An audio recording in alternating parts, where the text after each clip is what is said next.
Hello everyone. जैसा कि हमने लास्ट सेशन में देखा था, हमारे पास पेड़ पौधे हैं, जीव जंतु हैं, कीड़े मकोड़े हैं। ये लाखों की संख्याओं में पाए जाते हैं। अब समस्या यहाँ पर यह आ रही थी कि हम इतने सारे जीव जंतुओं को कैसे याद रखेंगे कि कौन सा जीव क्या है। तो इसके लिए क्या है, सभी वैज्ञानिकों ने अपने अपने हिसाब से मत दिया और अपनी अपने हिसाब से वर्गीकरण पद्धति थी।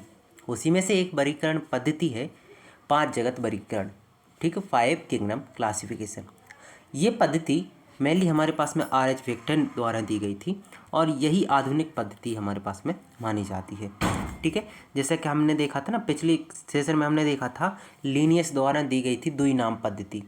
ठीक है, जिससे हम क्या करते हैं, वैज्ञानिक नाम क्या होता है किसी भी पादप का या फिर जीव का, उसे देखते हैं।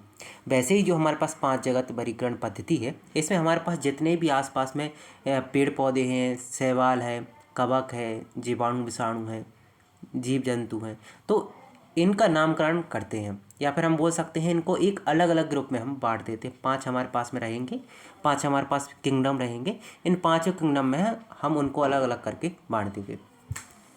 अब आपके दिमाग में एक सवाल आना चाहिए कि आखिर हम किस बेस पे अलग कर रहे हैं। जो आर.एच. वेक्टर हैं, इन्होंने किस बेस पर वर्गीकरण किया है। तो सबसे पहले आप समझो, इन्हें वर्गीकरण जो है 1969 में किया था।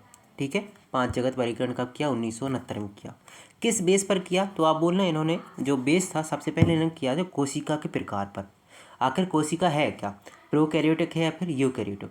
प्रो का मतलब होता है जो प्रारंभिक अवस्था है केंद्रक बनने के पहले की, तो हम बोल सकते हैं प्रोकैरियोटिक में केंद्रक नहीं होता है और यूकैरियोटिक में केंद्रक होता है।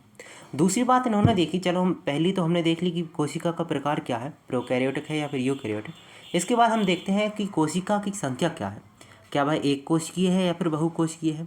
इसके बाद हम देखते हैं जो हमारे पास जीव है उसके पोषण का तरीका क्या है, पोषण के तरीका क्या है, वो कैसे पोषण को करता है, क्या खुद से बना लेता है या किसी दूसरे पर निर्भर करता है।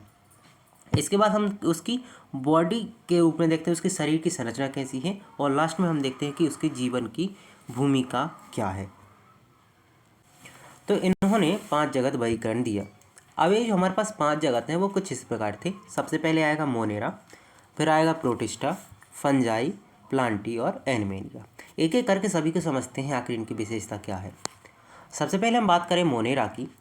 ठीक है, तो मोनेरा क्या है, तो आप बोलना हमारे पास जो भी यूकैरियोटिक जीव होंगे, और याद रखना जो जीव होंगे वो कैसे होंगे, प्रोकैरियोटिक होंगे, सॉरी एक कोशिकीय होंगे और प्रोकैरियोटिक होंगे। यूकैरियोटिक यहाँ पे आप छोड़ देना। अभी हम बात कर रहे हैं प्रोकैरियोटिक जीव की। ठीक है, प्रोकैरियोटिक का मतलब जिनके पास में केंद्रक नहीं होता है, झिल्ली नुमा संरचना नहीं होती है। ठीक है, और एक कोशिका, केवल उनके पास एक कोशिका की संरचना होती है, तो हम बोल सकते हैं प्रोकैरियोटिक मतलब इनके पास में जो हमारे पास केंद्रक है वो कैसा है, अभी निर्माण पूरी तरह नहीं हुआ है। निर्माण नहीं हुआ है तो उस पर क्या है, कोई भी आवरण नहीं होगा, कोई झिल्ली नहीं होगी। इसलिए हम कह सकते हैं कि इनके पास जो नाभिक होता है, नाभिक पर कोई भी आवरण नहीं होता है। एग्जाम्पल के लिए हमारे पास जो बैक्टीरिया होते हैं, ठीक है, हमारे पास में नीले हरे शैवाल होते हैं, ये एग्जाम्पल होते हैं मोनेरा ग्रुप के। ठीक है, इसके बाद आता है हमारे पास में प्रोटिस्टा ग्रुप। ये और मोनेरा ग्रुप थोड़े सेम है, बस यहाँ पे अंतर ये है कि ये भी एक कोशिकीय है, बस वहाँ पे प्रोकैरियोटिक जीव था और ये है यूकैरियोटिक जीव। यूकैरियोटिक जीव का मतलब होता है जिसके पास जो केंद्रक होता है विकसित होता है। हम बोल सकते हैं केंद्रक विकसित है, उसके पास जो झिल्ली होती है वो भी है, और बाकी जो कोशिकांग है वो भी होंगे। ठीक है, और दूसरी बात ही हम देखेंगे जो प्रोटिस्टा है, ये अक्सर हम देखते हैं जल में पाए जाने वाले जीव होते हैं।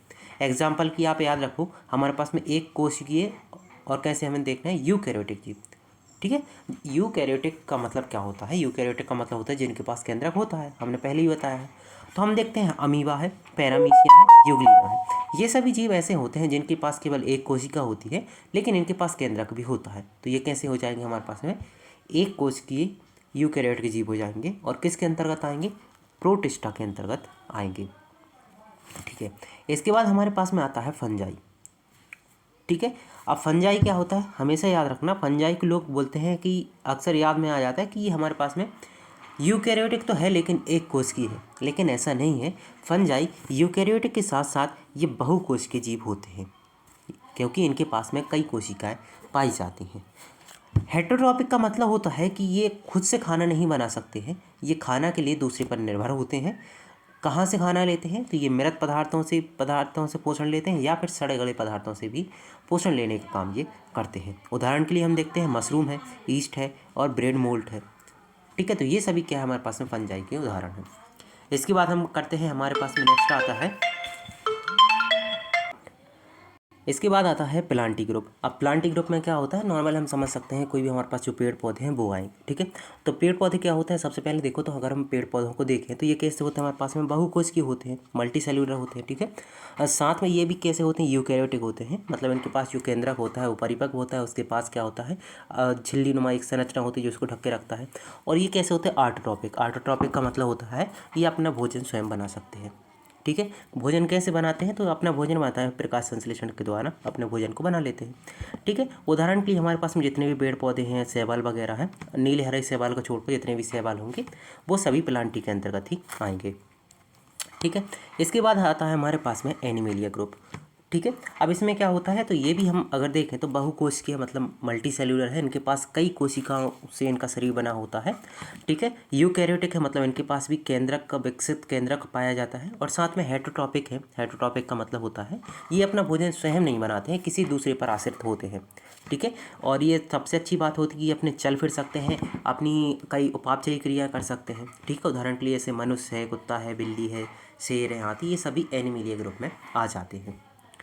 ठीक है, ओके, याद रखने की सीधी सिंपल ट्रिक है, आप याद रखना मेरा प्यारा फल प्लेट में है।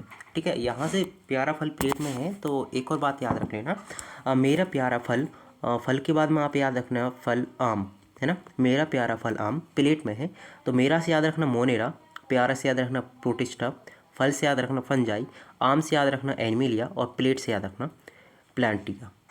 ठीक है, तो इस प्रकार आप इसको याद कर सकते हो। निष्कर्ष की अगर हम बात करें तो व्हेटकर का 5 जगत वर्गीकरण जीवों की विविधता को समझने के लिए बहुत ही उपयोगी था। जैसे इसे आधुनिक वर्गीकरण भी कहते हैं, और अभी तक हम जो भी जीवों को वर्गीकृत करते हैं कि हम कहाँ कौन से जीव को पढ़ेंगे वो इसी के हिसाब से पढ़ते हैं।